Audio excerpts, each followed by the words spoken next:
Hello, Duke fans, and welcome to episode 235 of the Duke Basketball Report podcast. It's Sunday, September 27th, 2020. September's almost over. October is almost here. Duke football can't wait for September to be over because, man, as it had been a tough month for the Gridiron Blue Devils. We will get to them, but first we have to talk a little bit about some comments from Coach K this week.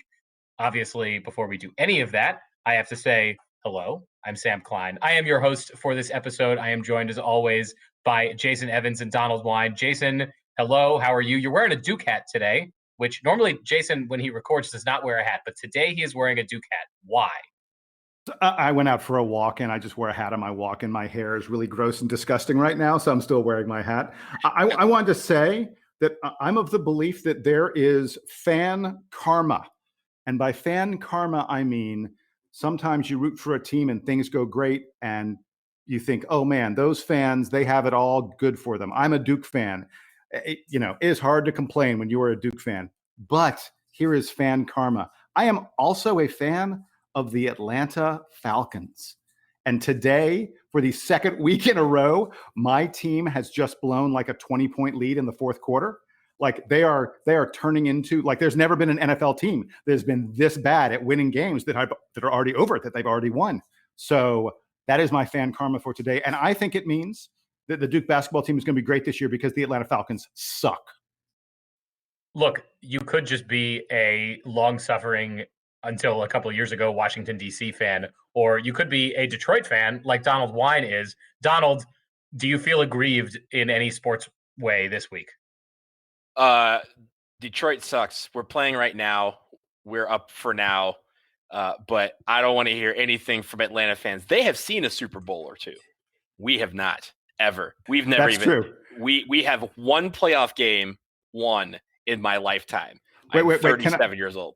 Can I ask, because I ask people this all the time, is it better to have made a Super Bowl and lost as ignominiously as the Falcons did, or is it better to have not suffered that kind of pain? 28-3, gentlemen. 28-3. Next week on the Duke Basketball Report podcast, we will bring a Buffalo Bills fan on the show. No. So here's the thing. When I tell my Bills people, I'll tell you as my Falcons buddy, I will tell you this. Y'all can talk all you want about how, I really wish I would have never made it instead of blowing it. As someone who has never sniffed it, you want to at least sniff it. I know, because here's the thing. I know if the Lions make the Super Bowl, we're going to lose that crap. We're going to lose it. And we don't have to walk with any expectations except for the fact that we fucking made it. So as long as we do that, I'm fine with it. I'll take the choke. It's funny. I was just talking about this with my friends the other day about how the Falcons have blown last week and they're about to blow this week. And we're like, look, could we possibly live through this?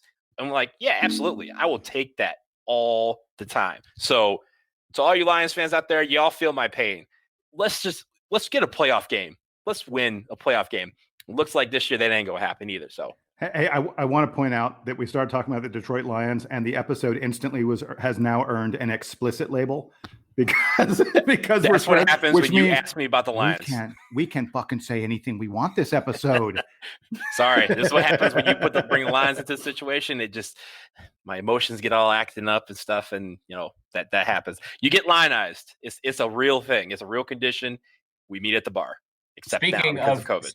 Speaking of people who sometimes speak in expletives, Coach K put out a video this week talking to Duke fans. He was talking straight to the camera on Duke men's basketball social media pages, anywhere you find Duke men's basketball social media. We're going to talk a little bit about videos from Duke men's basketball social media. I think that's actually the focus of the show today. But we start with Coach K's comments. He had a quick video, and we wanted to play a little bit of that audio for you and react to it just in case you hadn't seen it yet. So here is the first bit of Coach K's video where he talks about the ACC and the basketball schedule for this upcoming season.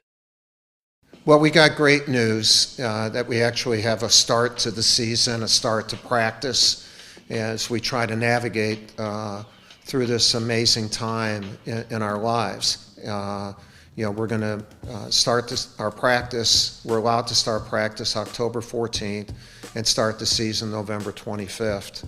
And It looks right now that the most games you could play are 27. Our conference is going to try to play 20 conference games.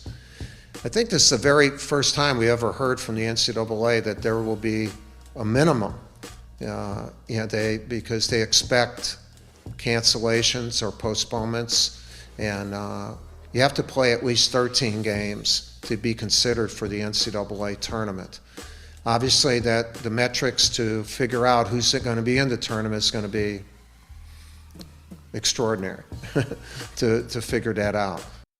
So, guys, we heard from Coach K in that video that the ACC has agreed now that they're going to play 20 games this season, which in a normal year is a lot of games. The ACC has been creeping up that schedule over the years, resulting in more conference games, which means the schedule gets harder for individual teams because they're playing more of the conference and fewer of the bye game opponents. So the schedule keeps getting harder every year. It also means that there are fewer opportunities for non-conference games. We've talked the last few episodes about games that Duke has either announced, like the Champions Classic and the ACC Big Ten Challenge, or some of the new things that they're adding in, including inviting Howard to play in their social justice forward set of games that are going to be played in Cameron in December. So thinking about all of that, I want to get your thoughts on what does the ACC going to the 20-game schedule in this year of a truncated season mean for Duke and the rest of the conference? Donald, I'll give it to you first.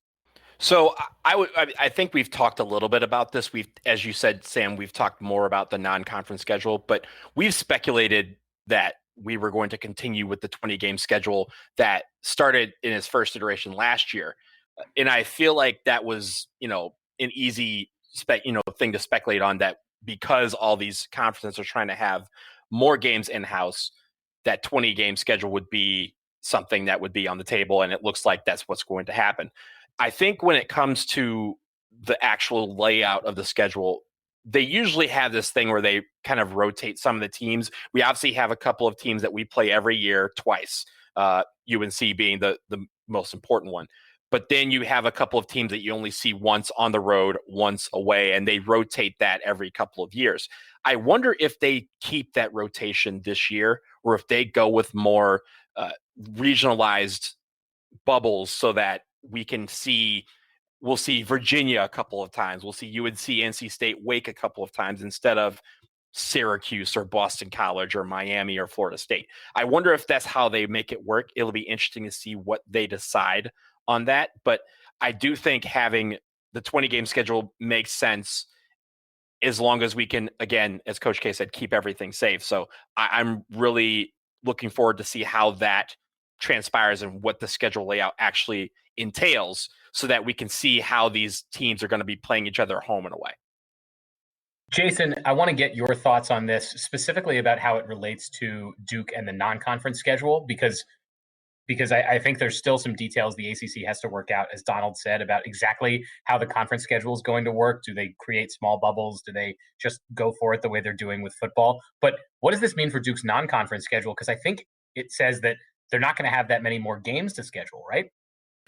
Yeah, it feels to me, the announcement that they're going to play a full 20-game ACC schedule it is inherently limiting on the number of non-conference games. And it's starting to feel to me like what college basketball is going to try to do is everybody's going to play non-conference games, Thanksgiving and December. And then we're all going to go back and maybe try to bubble up. Maybe, like Donald said, regional bubbles. Perhaps the entire conference goes and bubbles up in one location. I still think that's a possibility. I still think that's potentially on the table.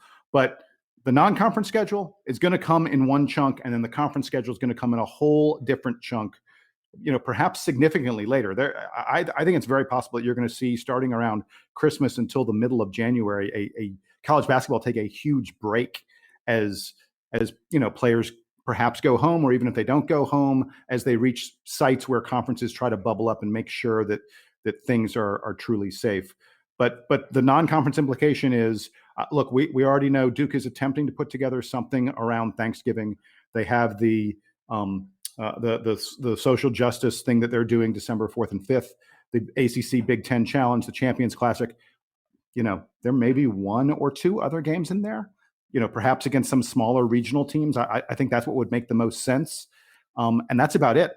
It feels to me like, we're getting somewhere in the range of about 5 to 7 non-conference games, and that's going to be it for Duke. And they will be. I will bet that between Thanksgiving and second week of December, maybe third week of December, we play all our non-conference games, and we're done after that. It also means that Duke doesn't have that many non-conference games to play with, and so they have to be very choosy about which ones they go for. Most of them are now at this point already spoken for because the NCAA has limited the number of games you can play this season, I think, to 26 or 27. Normally it's about 32. And so teams have to be extra aware of the number of games that they're scheduling. And it's a good opportunity for Duke to make their schedule as tough as they possibly can, because not every team is going to get to play multiple good opponents in the non-conference. So ultimately, I don't think it makes a huge difference for Duke. But maybe it shores up the quality of the schedule a little bit. Donald, one last word on this, and then we'll move on to the next segment of Coach K's video. Yeah, that last part that you mentioned brings up a good point that Coach K mentioned in this first little minute of this video about the metrics that are going to be used for deciding who goes to the NCAA tournament, however big or normal it may be this year. I think when it comes to, you were talking about the maximum number of games being at 26 or 27 if you do a multi-team event.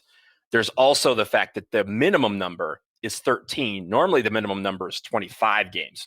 Now it's 13, and that's because the NCAA expects some of these teams to have to postpone games in bulk because of the virus. So the thing about it is going to be telling how teams schedule non-conference games, because for some of these teams, it could be that they don't schedule any, that they just go conference only. And there's some who will want to schedule as many as possible in the hope that they can get through a whole season, but knowing that if they run into issues on the back end, that they want to have those games intact. And I think that's why Duke is in a pretty good position with regards to scheduling in a non-conference and having a 20-game schedule. But some teams are going to be right up against that 13-game mark, and it'll be telling to see what the NCAA does with those teams, especially in a year where you're comparing 13 to 26 or 27. All right, so I want to move to the next part of Coach K's video where he talks about our other favorite offseason topic, which is lineup speculation, just a bit. So here is a little more of the Coach K audio. The key thing is, though, that these kids want to play. These kids all over the country want to play. What we have to make sure is that we make it as safe as possible. And I can tell you, our school has done an incredible job. Our kids have done a great job. Our staff have done a terrific job. I like our group. They're very enthusiastic. There's not as much separation on our team. In other words, every one of our guys is a good player. And so I think we got a chance to see how we improve collectively and how youngsters improve individually.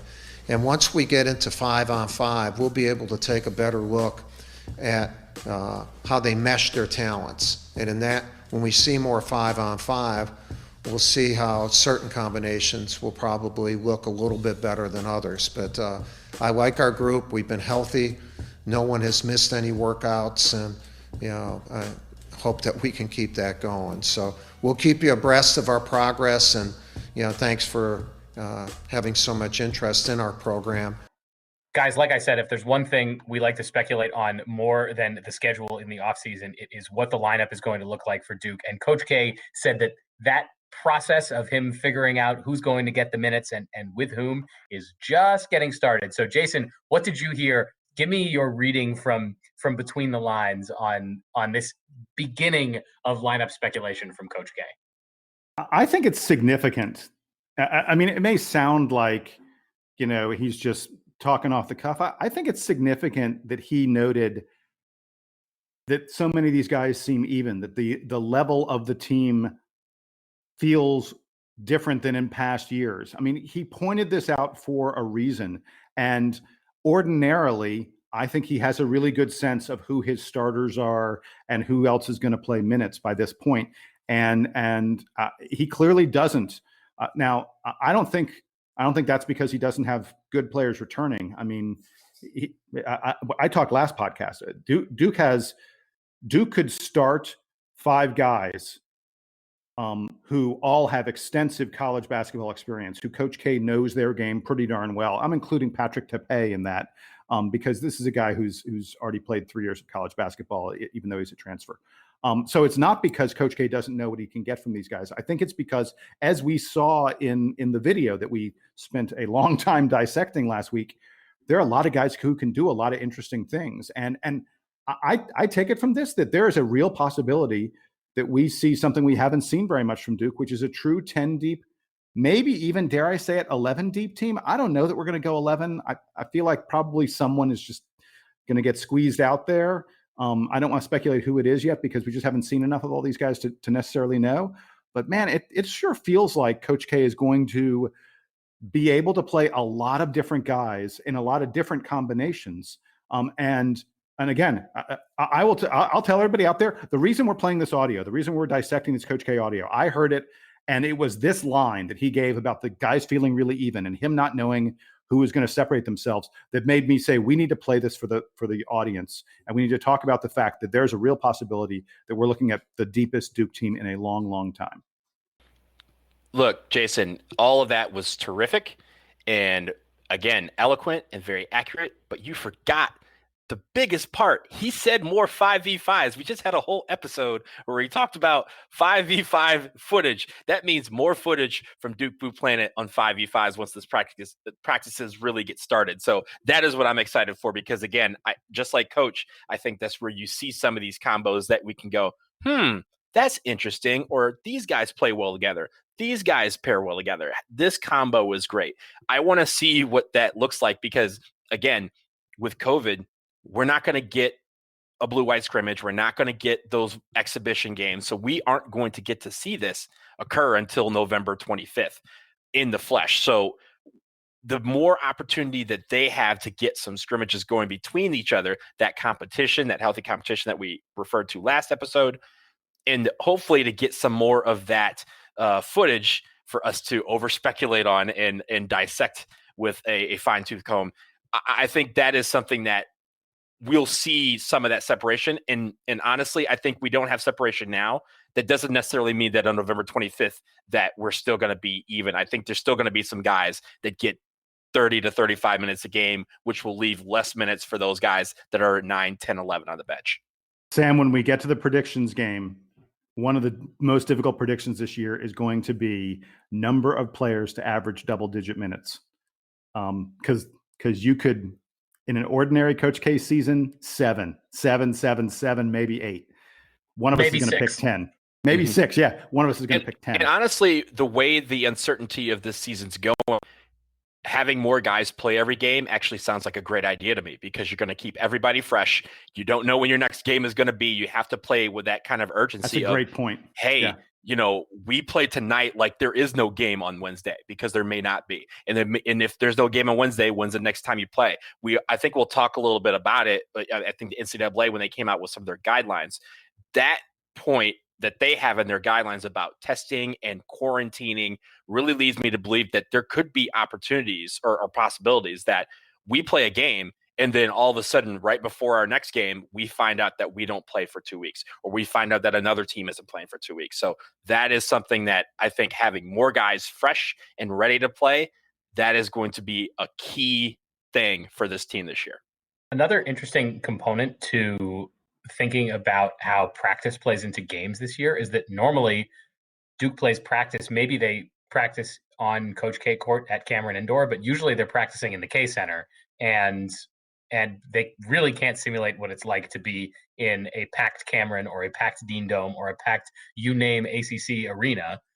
This year, we don't know yet if there will be fans. If there are fans, there are likely to be many fewer of them. Some football stadiums, like at Notre Dame the other week when Duke played there, it was just family and players' families and students who were allowed at the game. Perhaps something like that is coming for Duke this year. I can guarantee you that if students are allowed into the game, they will not be jammed into Section 17 the way that they normally are. They will be spread around the court. And therefore, even if they are able to conduct cheers, it's not going to be at the same intensity as it normally is. So Duke is going to be playing in non-ideal conditions in basketball this year. So the practices are going to simulate the games a lot more closely than they do in normal years. You've seen with the NBA in the bubble, they've talked about how, look, they can pipe in the noise, they can put the fan pictures on the walls, they can have the fans making noises and trying to distract during free throws, but it's not like it is in a normal NBA arena. It is not like the Staples Center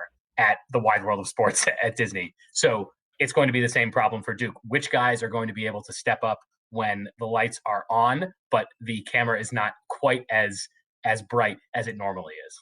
And also with regards to simulating conditions, you just mentioned it. I think this might be the best year possible for them to simulate the conditions that, at least in the beginning of the season, that they're going to experience when they step on the floor at Cameron. We already have Duke volleyball is in their season, and Duke women's basketball usually uses Cameron to practice with us in the case, or with the guys in the K Center. But I think there's going to be a lot of cooperation between all three of these teams to make sure that they all get to have scrimmages in Cameron, because an empty Cameron is going to be expected, at least for the first part of the season, and they will get to envision what it will feel like to be in an empty Cameron, where it's something that no other Duke team has had to experience. They get to simulate those conditions, so it'll be interesting to see if they take advantage of that. I want to get to the last segment of Coach K's video. It's probably the least revelatory of the entire video, but it does send what we here at the DBR podcast feel is an important message. And also, don't let up. Don't let up. Keep doing the things that are necessary to mitigate this virus and get rid of this virus. And I know we're masked all the time. Obviously, I'm socially distanced from what I'm doing right now, but I wear it all the time, and I wear it when we're with our team. Our team wears it all the time, except when they're practicing. So it's a good thing to do. And so God bless you, and stay safe. So you heard it from Coach K. You've heard it from us all summer. Keep wearing your masks. Hopefully this thing will be over sooner than later, and we can all get back to seeing Duke basketball games with fans in attendance. Guys, I want to move on to the other bit of media that Duke men's basketball put out this week on social media. It was Duke Blue Planet, an extended video like they've done the last couple of years, where they show the guys on the court practicing, but also off the court enjoying all the things that are fun about being a Duke basketball player. There's always lots of shoes. We always see lots of shoes. We love seeing the shoes. We love talking about the shoes. Jason, I'm going to go to you. Be the shoes. That I thought you were going to go into a Mars Blackman impression. Money. Sure, go for it. Jason, I want to come to you first. We have to talk about the whole Duke Blue Planet video, because what good are we here if we can't dissect all the funny, interesting things that happen? The preview for the video featured freshman center Mark Williams jumping over Cameron Indoor Stadium, which was fun. But what else was in the video that you enjoyed or found particularly insightful? So the video starts out with what is clearly a very early morning practice. All the guys are talking about how it's cold and they're tired and it's really early. Joey Baker By the way, says it's only September in Durham. How cold could it be even at 6 o'clock in the morning? Hey, when it's 100 every day for a summer and it gets down to 80 is cold. They're like, yo, let me throw on a long sleeve t-shirt. Or short sleeve t-shirt. These guys are wearing tank tops outside. So yeah, make sure they keep those muscles warm and loose. But I don't know. I wish they would have told us more of what was going on, because Joey Baker says he's been up since 3:30 a.m.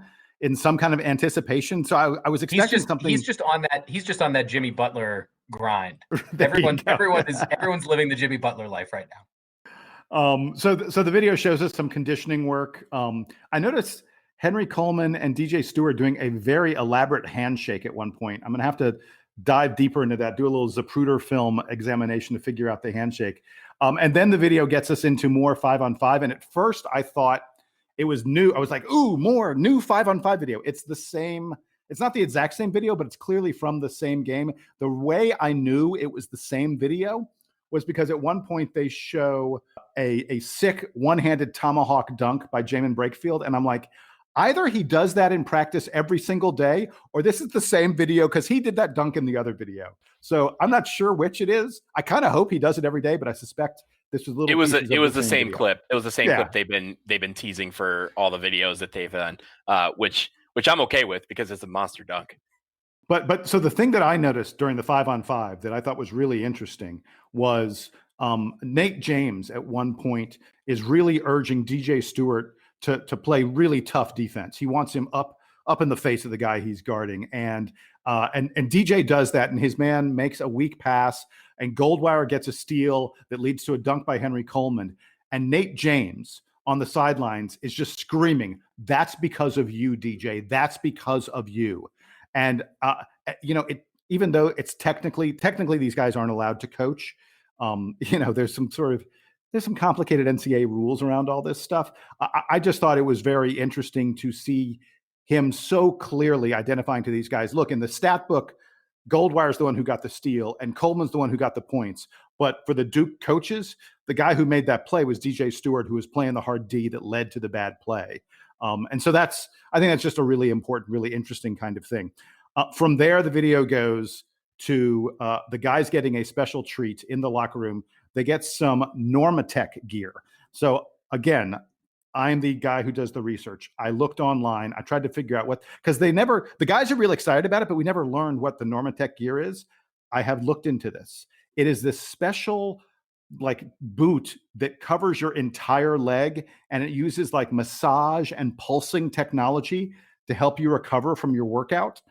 It looks really interesting, and a lot of runners use it. A lot of basketball players use it, and if you look at it, it looks like you put a bag on your feet, on your legs, and some of them they even put water, and the water circulates through there, hot and cold, and that's what gives you the pulsating and the massaging things that you see, and it all depends on the brand.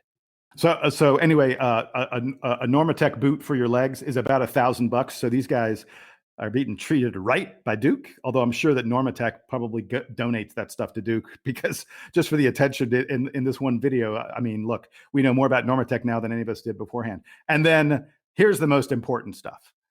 The video then takes us back to the Washington Duke to go into Jamin Brakefield's room, Mark Williams' room, and Henry Coleman's room.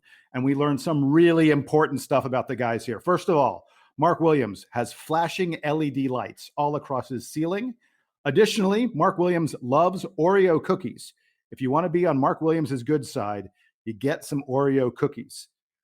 And by the way, in every single second of this video, I keep on being struck by how tall Mark Williams is. It is crazy. On a team full of basketball players, Mark Williams looks like he's a basketball player with normal people. He is tall. When you're that tall and still only 18 years old, you can basically eat an unlimited number of Oreo cookies and nothing will happen to you.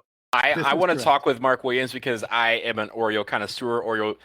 Oreos comes out with a bunch of different flavors every now and then. Some are limited edition, some you can only find in regional bases. So I want to know his ranking of all of the Oreo flavors because me and him have to have the chat. If there's some in Durham that I don't know about, then I need to make a trip down there to see him. Donald, I don't want to get too detailed on the Oreo preferences, but I do need to know: are you a single stuff or a double stuff guy? Oh, double stuff all day. Double stuff. Mega stuff. Like the ratio of the extra stuff. Absolutely. And here's the thing. Some cookies don't have that, but when they do have it, more like triple, mega stuff, all them stuffs. I have one thing to say to this conversation. I actually like the vanilla Oreo. Get out of here. I do too. That. I do too. Oh, come on. Hey, guys. Hey. We got to stay on topic here because we could go again. I'm a connoisseur. I can go on this all day. Wait. So you'll appreciate this. In addition to finding out that Mark Williams loves Oreo cookies, we also discover that Jamin Brakefield loves, wait for it, I froze frame, people. It was very dark.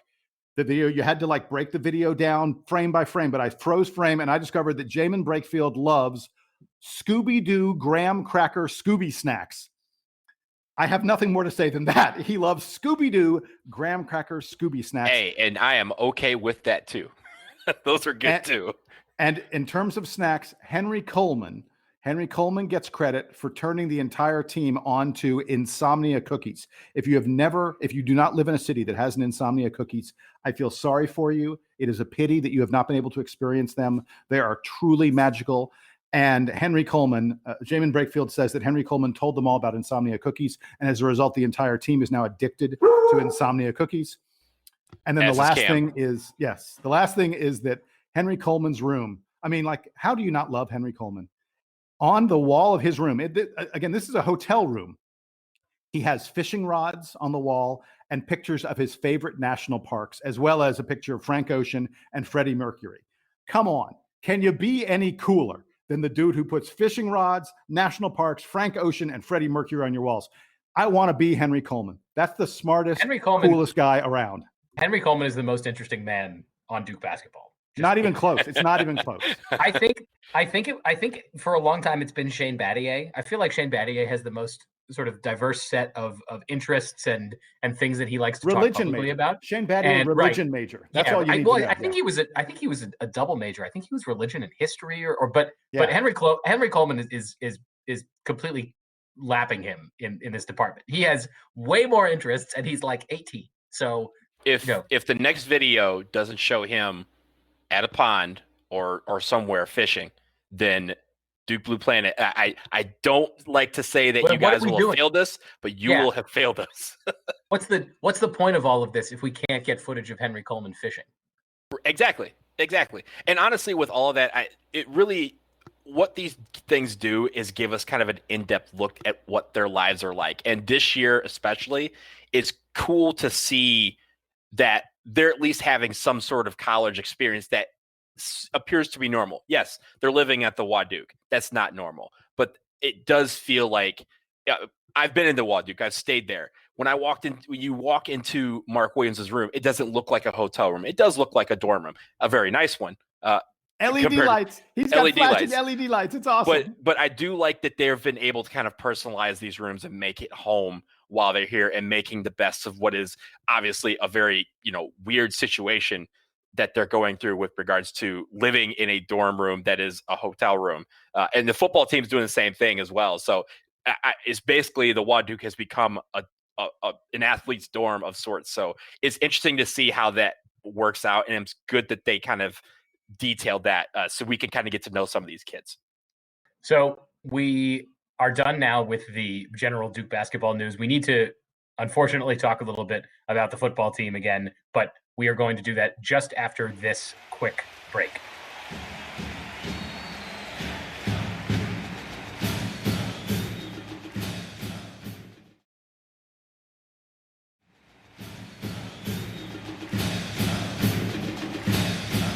Guys, unfortunately, we're back from the break, and that means it's time to talk about Duke football. They continued their streak of somewhat depressing losses this week. It was supposed to be a good game against the Virginia Cavaliers up in Charlottesville, and it ended up being a blowout, going away, really. Duke was kind of back and forth with UVA throughout the game, but then the Hoos pulled away late. Kind of looks like the game that Duke played against Boston College last week, but this one, in some ways, even more egregious. Chase Bryce threw 4 picks. UVA almost doubled Duke in the final score. It was 38-20. Donald, I'll go to you first. What are they going to do next? I hope next week that we don't have 7 turnovers, because last night we had 7 turnovers. Let me say that again. 1, 2, 3, 4, 5, 6, 7 turnovers. We lead the league. I'm sorry. We lead the nation in turnovers. That's not a good thing to be number one at. And hey, Donald, just really quick. So I saw a stat. Adam Rowe on Twitter, who is just great on Duke content, said since the start of last season, Duke has played 15 games. Since the start of last season, we played 15 games. We have 42 turnovers in those 15 games. That's almost 3 turnovers per game. Yeah. I mean, that's awful. I mean, that period in the story. We can't say anything else. Yeah. There's no way to put that other than that's awful. And that kills drives. We had so many drives that were going downfield. We looked like we were going to make something happen, and then a turnover happens. Chase Bryce couldn't take care of the football. Our running backs couldn't take care of the football. Our wide receivers couldn't take care of the football. Our tight ends couldn't take care of the football. If we don't have the football, it's very hard to score.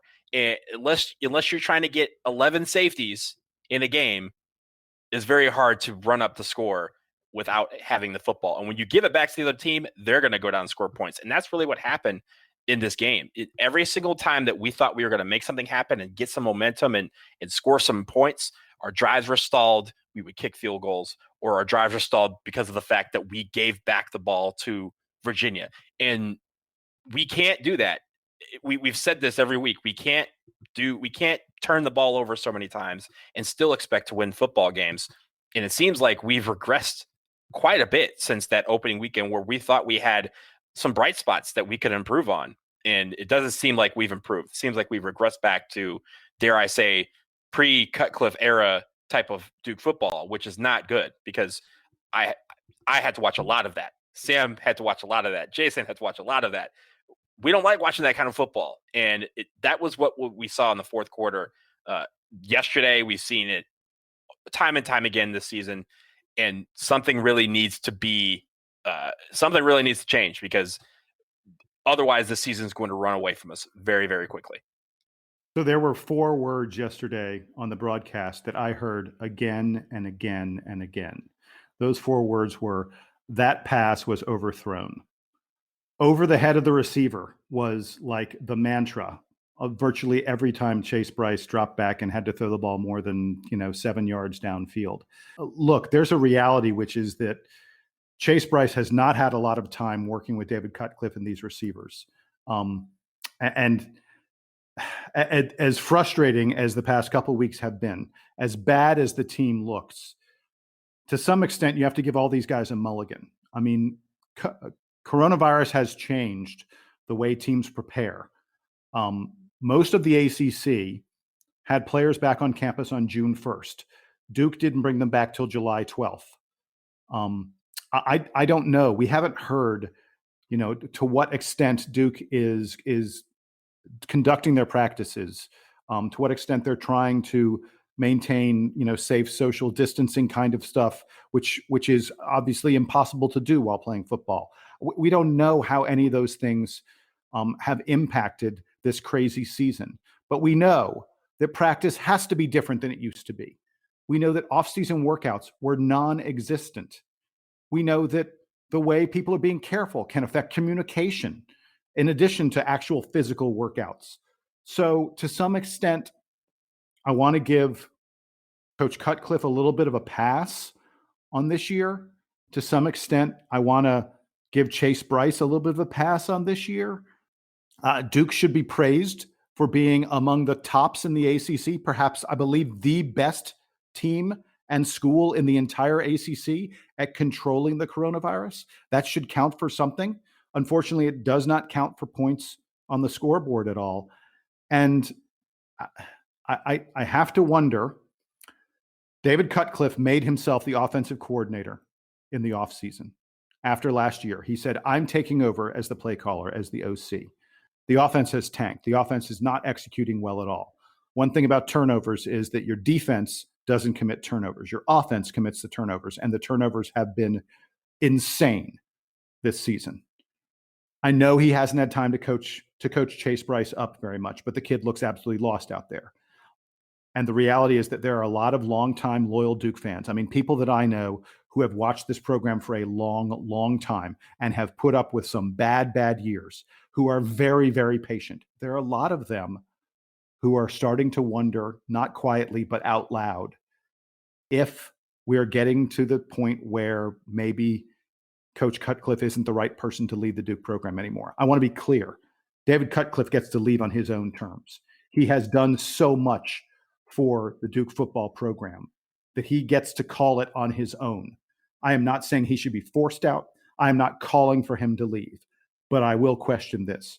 Do you think he's enjoying the past couple of weeks? Do you think he's enjoying the process of coaching the way they are playing right now? Does he really want to continue to do this? No, I don't think so. I really, honestly, real quick, I think you mentioned it. I think uncertainty is a huge derailer, and it can be, and it really has proven that not just in this case, but the fact that this game yesterday shouldn't have been played yesterday. We should have been on a bye because that game was originally scheduled for November, and with other teams not being safe, we had to play them then. But really, there's that. There's also the fact that we're going up against Virginia Tech next week. Virginia Tech had 23 players unavailable yesterday, presumably because of COVID. That can't be good for the psyche, and having to know that you're going to face a team that, where a third of the team had COVID, has had 2 games already postponed because of COVID. That, by the way, it's worth noting. It's worth noting that the 1/3 of Virginia Tech, or the 2/3 that did play, kicked NC State's butt.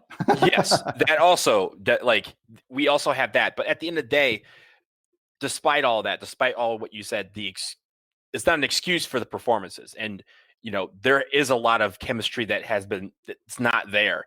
And what they need to do this week is figure out where that chemistry is and find it, because like you said, a good Virginia Tech team is coming, and we cannot play like we did yesterday against them, because that 38-20 result will be a lot worse if we're doing that against Virginia Tech, who looked really good with the guys that they did have. So that is what I'm looking at. I don't know, as far as the Cutcliffe, thing.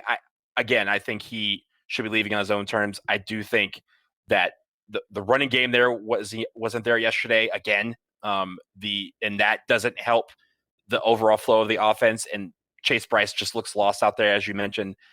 There's a lot that needs to change, and a lot of pride that needs to be swallowed. If Coach Cut needs to say, "Hey, someone else take these responsibilities so I can get back to what I'm really good at," that's fine.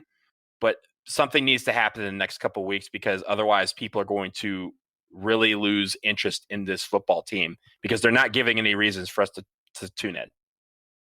I agree with Donald on that last point, that Coach Cutcliffe, I think, is self-aware enough to realize when a thing is not working. Perhaps he continues trying to coach the offense this year, if only for continuity's sake, if only so that they don't have to blow up the playbook and change everything mid-season. Maybe he makes a change in the day-to-day stuff when the team reaches its first bye in a couple of weeks.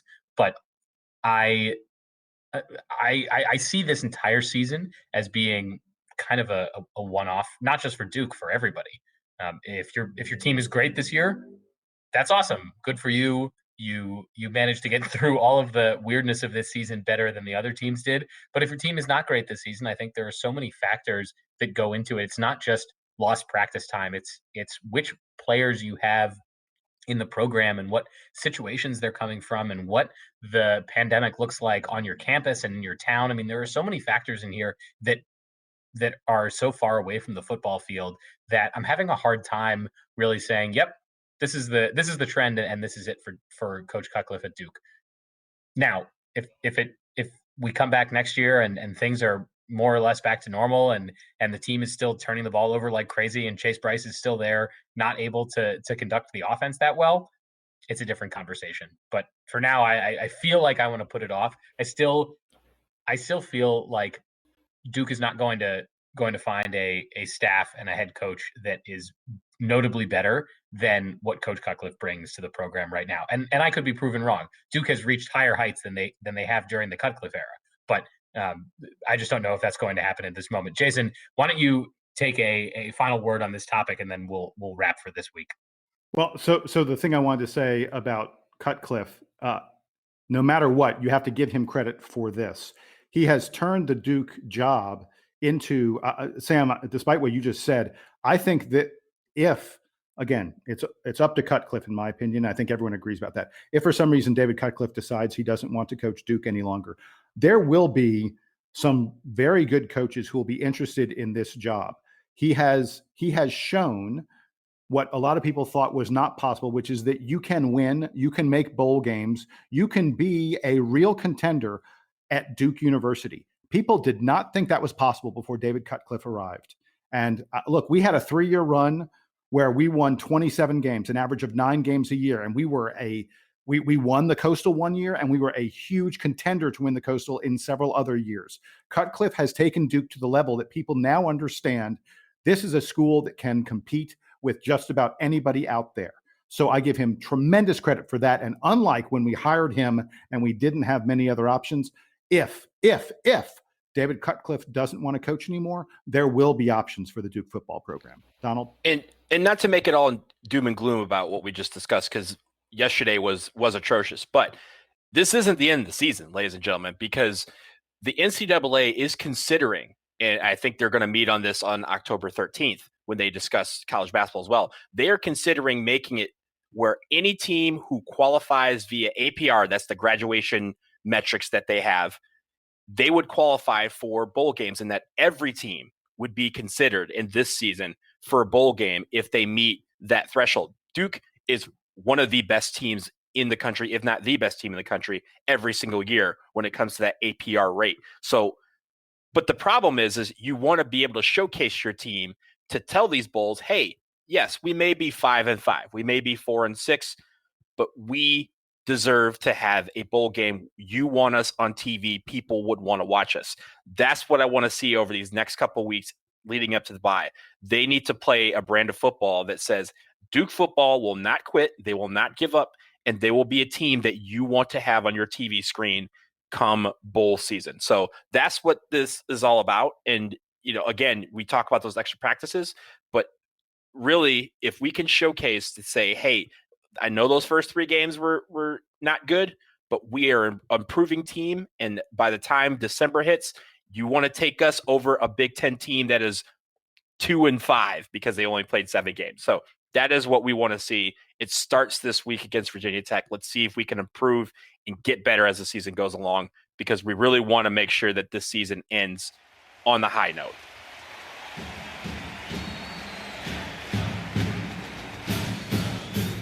Okay, we will take a final note on this episode before we wrap up. Just quickly about any NBA topics, if you guys have anything to discuss. We are winding down on the NBA season. As of this recording, the Lakers have punched their ticket into the NBA Finals. So LeBron is back, I think, for his 9th Finals in 10 years, or 10th and 11th years. 10th and 11 years. It's crazy. The Celtics are still hanging on against the Heat. We'll see if they can make the comeback there. But any final thoughts on anything NBA related before we wrap for this episode, Jason? So I heard an incredible stat about the Boston Celtics and Jason Tatum in particular. The grand total, the entire universe of players who have played in the NBA playoffs under the age of 22 or younger. Here's the list of players who have scored at least 800 points, grabbed at least 300 rebounds, and have at least 100 assists in the playoffs before the age of 22. That list consists of Jason Tatum and Kobe Bryant. Period. Done. End of story. The stats come out literally every game that Jason Tatum plays, that he is doing things that really have only been done by like Larry Bird or Kobe Bryant or LeBron. I mean, like, he is in such rare company in terms of what he's accomplishing at this point in his career. We are fortunate, lucky to have had this kid at the Duke program and representing Duke, because he is going to be one of the greats. He was instrumental in making Game 5 go the Celtics' way and making this a series. But I will give kudos to the Lakers, and especially to friend of the podcast, Quinn Cook. He is back in the NBA Finals as a member of the Lakers. So Quinn Cook, congratulations and best of luck in the finals. You already have a ring. Might as well go for another one. So we will talk about all of this stuff again. I'm sure next week there will be more Duke football. Hopefully there are Duke football wins to talk about and not losses. I am sure there will be more Duke basketball schedules. There will be more Duke basketball social media to dissect. All of it, we will be here to talk about it. If you have any questions or comments for us, of course, you can always email them to dbrpodcast@gmail.com. You can leave a review for us anywhere you find podcasts. Make sure you are subscribed to the show. And otherwise, we'll talk to you again soon. So for Donald Wine, for Jason Evans, this is Sam Klein. This has been episode 235 of the Duke Basketball Report podcast. Duke Band, take us home.